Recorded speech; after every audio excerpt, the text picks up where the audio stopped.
ধৈর্যের বাঁধ শেষ পর্যন্ত ভেঙে যাচ্ছে ইরানের। যে পারমাণবিক বোমাকে কেন্দ্র করে ইসরায়েলের আগ্রাসন, সেই বোমাকে এবার পুরো বিশ্বের সামনে আনতে যাচ্ছে আয়াতুল্লাহ খোমেনির দেশটি।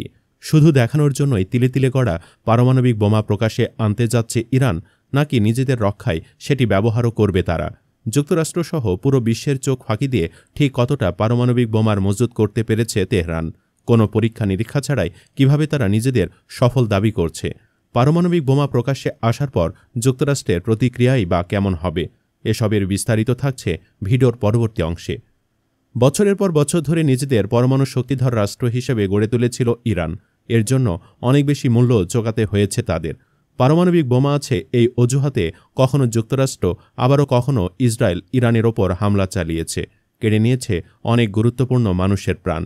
এতদিন পারমাণবিক বোমার বিষয়টি অস্বীকার করে আসলেও সম্প্রতি ইউরেনিয়াম সমৃদ্ধি নিয়ে যুক্তরাষ্ট্রের সাথে আলোচনায় বসেছিল ইরান, যাতে সম্ভাব্য ইসরায়েলের হামলা এড়ানো যায়। কিন্তু তাতে যে কাজের কাজ কিছু হয়নি। গত শুক্রবার ইসরায়েলে হামলা চালিয়ে অন্তত ২০ জন গুরুত্বপূর্ণ ব্যক্তি ও পরমাণু বিজ্ঞানীকে হত্যা করেছে ইরান। এরপর থেকে ইরান ও ইসরায়েল একে অপরের ওপর পাল্টা হামলা চালিয়ে যাচ্ছে। ভেস্তে গেছে যুক্তরাষ্ট্রের সাথে ইরানের আলোচনাও। ইরান ও দুই দেশের মধ্যে মধ্যস্থতাকারী ওমানের পররাষ্ট্রমন্ত্রী পরবর্তী ধাপের আলোচনা এখন আর এগোবে না বলে নিশ্চিত করেছে। এবার ইরান জানিয়ে দিল যুক্তরাষ্ট্রের সাথে আর কোনো আলোচনা করবে না তারা। রোববার ওমানের রাজধানী মাস্কটে যুক্তরাষ্ট্র ও ইরানের মধ্যে ৬ষ্ঠ দফার এ আলোচনা হওয়ার কথা ছিল। তেহরানের পারমাণবিক কর্মসূচি বন্ধ করতে দীর্ঘদিন থেকে চেষ্টা চালিয়ে আসছে যুক্তরাষ্ট্র। এর অংশ হিসেবে চলছে এ আলোচনা।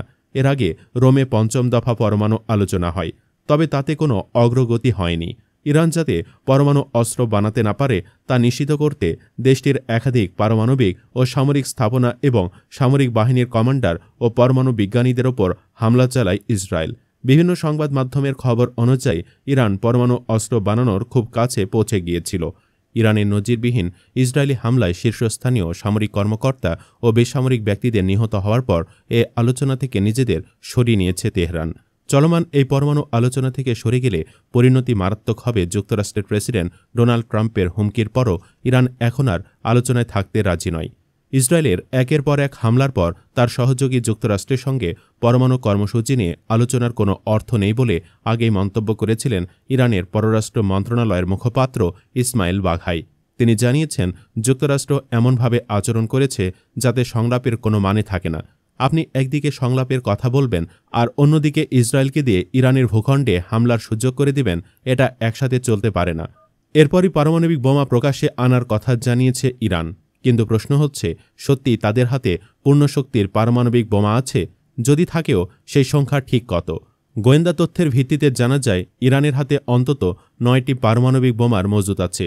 যদিও যুক্তরাষ্ট্রের জাতীয় গোয়েন্দা পরিচালক তুলসী গ্যাবার্ড গত ২৫ মার্চ সিনেটের গোয়েন্দা কমিটিকে জানিয়েছিলেন, মার্কিন গোয়েন্দা সংস্থাগুলোর মূল্যায়ন অনুযায়ী ইরান বর্তমানে পারমাণবিক অস্ত্র অর্জনের চেষ্টা করছে না। তবে গ্যাবার্ড বলেছেন, ইরানের সমৃদ্ধ ইউরেনিয়ামের মজুদ বর্তমানে সর্বোচ্চ পর্যায়ে রয়েছে, যা কোনো পারমাণবিক অস্ত্রহীন দেশের ক্ষেত্রে নজিরবিহীন। তবে পারমাণবিক বোমা নিয়ে আর রাগঢাক রাখতে চায় না ইরান। উল্টো তাদের হাতে থাকা বোমা প্রকাশ্যে এনেই যে চুপ থাকবে সেই ইঙ্গিতও মিলছে না। বরং ইরানের সংবাদ মাধ্যমগুলোর দাবি, ইসরায়েল যদি ইরানের তেল ডিপো ও গুরুত্বপূর্ণ স্থাপনাগুলোতে হামলা বন্ধ না করে তাহলে তাদের উপরেই পারমাণবিক বোমার পরীক্ষা চালাতে পারেন আয়াতুল্লাহ খোমেনি, যেটা হবে দ্বিতীয় বিশ্বযুদ্ধের পর পারমাণবিক বোমা ব্যবহারের প্রথম কোনো ঘটনা। ইউক্রেনে বছরের পর বছর ধরে ভুগলেও নিজেদের হাতে থাকা পারমাণবিক বোমা ব্যবহার করেনি রাশিয়া। কেননা পারমাণবিক বোমা একবার ব্যবহার করা শুরু হয়ে গেলে ধ্বংসের মুখে পড়বে পুরো পৃথিবী।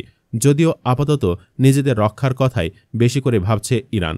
তাদের এই মনোভাব প্রকাশের আসার পরপরই নড়েচড়ে বসেছে বিশ্বের শক্তিধর দেশগুলো। ইসরায়েলের হামলার পর মুখে কুলুপেটে বসে থাকলেও ইসরায়েলে পারমাণবিক বোমা হামলার খবরে তেহরানের সঙ্গে আলোচনায় বসতে চায় ইউরোপের ৩ দেশ, জার্মানি, ফ্রান্স এবং ব্রিটেন। জার্মানির পররাষ্ট্রমন্ত্রী জানিয়েছেন, ইরান যাতে ইসরায়েল, পশ্চিম এশিয়া বা ইউরোপের জন্য কোনো বিপদ ডেকে না আনে, শান্তি প্রতিষ্ঠার জন্য তা নিশ্চিত করা প্রয়োজন। এর জন্য আলোচনার বিকল্প নেই। এখানেও ইরান নয়, জার্মানি, ব্রিটেন কিংবা ফ্রান্সের লক্ষ্য হচ্ছে ইসরায়েলকে রক্ষা করা। তাদের এই মনোভাব জেনেও ইরান কি যুক্তরাষ্ট্র ও তার মিত্রদের ফাঁদে পা দিবে, নাকি নিজেদের রক্ষাকে বেশি প্রাধান্য দিবে খোমেনির দেশটি? পরিস্থিতি বিবেচনায় ইরানের কাছে এ মুহূর্তে আপনার চাওয়া কি? কমেন্ট বক্সে জানিয়ে দিন আপনার ভাবনা। ধন্যবাদ।